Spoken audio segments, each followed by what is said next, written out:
সুপ্রিয় দর্শক, এই মুহূর্তে আমরা দাঁড়িয়ে আছি রাজধানী উত্তরা আজমপুর কাঁচা বাজার সংলগ্ন। এখানে রোডে কাজ হচ্ছে, কাজ চলাকালীন কারণে এখানে রাস্তায় প্রচুর যানজট লেগেই আছে।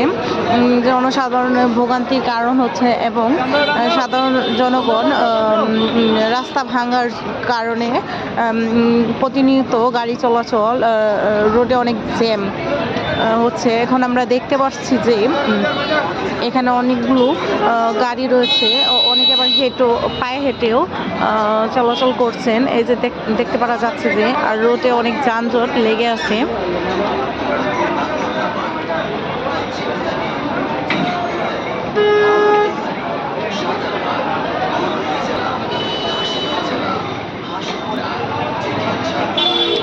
আমরা এখান থেকে বিদায় নিব, আবার আপনাদের সাথে যুক্ত অবশ্যই। Thank you.